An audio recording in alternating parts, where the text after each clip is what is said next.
Assalamualaikum warahmatullahi wabarakatuh. Perkenalkan, nama saya Muhammad Najmi. Hari ini saya akan membahas bagaimana pandangan fikih mengenai air yang najis dan cara bersuci dengan air yang diragukan kesuciannya menurut mazhab Syafi'i berdasarkan karya besar Imam Nawawi. Air pada dasarnya adalah suci dan menyucikan, berlaku sampai ada dalil atau tanda jelas yang menunjukkan kenajisannya. Secara umum, semua air dianggap suci sampai ada bukti yang menunjukkan kebalikannya. Prinsip ini menjadi dasar dalam menentukan status air yang diragukan. Jadi ada 3 keadaan air yang diragukan. Yang pertama, yakin suci dan ragu najis, itu boleh digunakan. Yang kedua, yakin najis dan ragu suci, itu tidak boleh digunakan. Dan yang ketiga, ragu keduanya, tetap boleh digunakan karena hukum asal adalah suci. Pembagian ini penting agar kita memahami bagaimana sikap syariat saat kita tidak yakin terhadap status air, apakah najis atau tidak. Ada pula air yang berada dekat najis. Yang pertama, boleh digunakan selama tidak berubah warna, rasa, dan bau. Yang kedua, tidak disyaratkan adanya jarak dari sumber najis jika air mengalir atau jumlahnya banyak. Di sini Imam Nawawi menegaskan bahwa sifat air yang menyatu menyebabkan semua bagiannya sama, sehingga jika tidak ada perubahan tetap suci. Di sini kita memasuki air lebih dari 2 kullah. Tidak najis kecuali ada perubahan pada salah satu sifatnya. Jadi berdasarkan pada hadis, jika air mencapai 2 kullah maka ia tidak najis.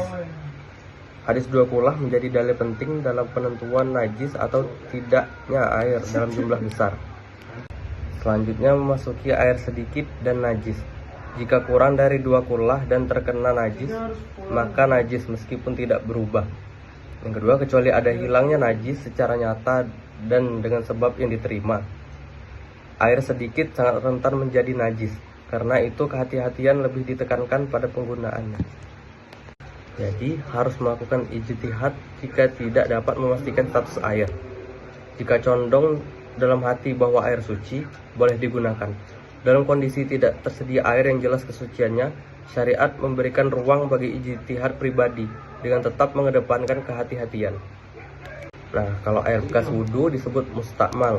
Menurut pendapat kuat, tidak boleh digunakan kembali untuk bersuci. Air mustakmal telah kehilangan sifat menyucikannya meskipun tidak berubah warna, rasa, atau baunya. Islam menganjurkan kehati-hatian, namun melarang was-was berlebihan. Kenajisan tidak boleh ditetapkan hanya karena dugaan lemah. Syariat menjaga keseimbangan antara kehati-hatian dan ketenangan dalam ibadah agar tidak terjebak pada was-was yang berlebihan. Jadi memasuki kesimpulan, hukum asal air adalah suci. Air diragukan boleh digunakan sesuai keadaan. Ijtihad dan dalil penting dalam menetapkan hukum air. Hindari was-was berlebih, utamakan ilmu dan ketenangan. Kesimpulannya, bersuci dengan air yang diragukan bisa dibolehkan tergantung konteks. Yang penting adalah tetap mengacu pada prinsip fikih dan tidak keluar dari batasan syariat. Itu saja yang dapat saya sampaikan. Saya akhiri. Wassalamualaikum warahmatullahi wabarakatuh.